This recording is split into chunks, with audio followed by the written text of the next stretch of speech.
mga idol. Ito na mga idol oh. Patayo ng ilaw mga idol. Yan. Linisan ko na ilalim mga idol. Bago ano, kunin parang habang nakaano ba. Yan.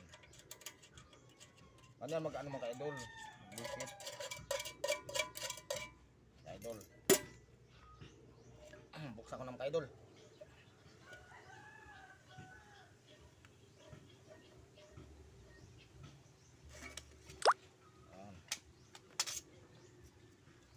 Ayan mga idol oh. Yan. Yan. Luto ng mga idol, di ba? Ganyan magbulkit mga idol. Saka ano natin sa tubig na ano para mainit kasi mga idol, kaya para pagpangina mo hindi lulubo. Kaya basain mo ng ano. Yan. Ayan, ibang butas mga idol. Tingnan ko muna yun ano dito, yung tinik. Nakatusok nito mga idol. Hirap mga idol pag ano magbulkit mga idol. Di basta magbulkit mga idol eh.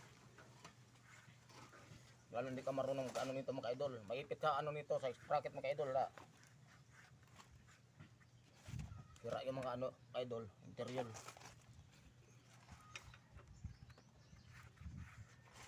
Yan.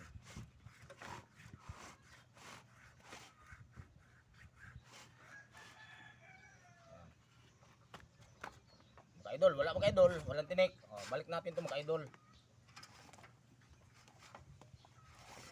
Yan.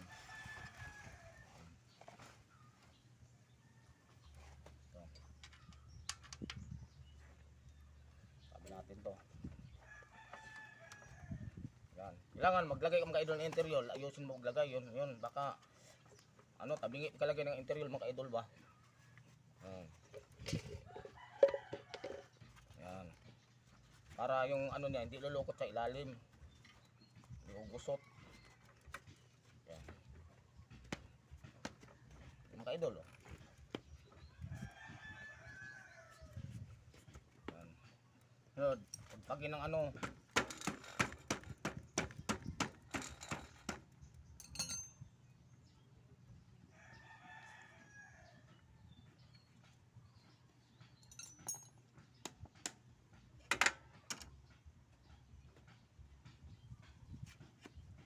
Yan.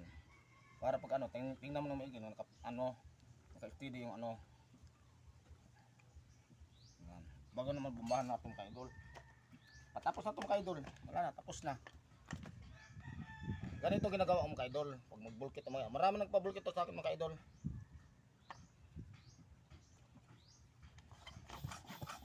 Eh, luto kasi yung ano masyado pag ako magbulkit mga idol.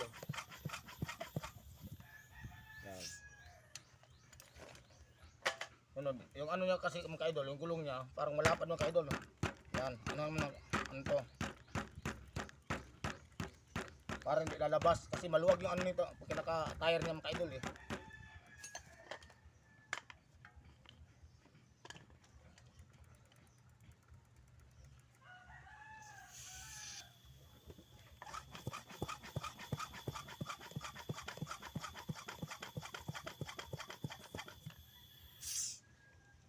Yan. Okay na mga idol.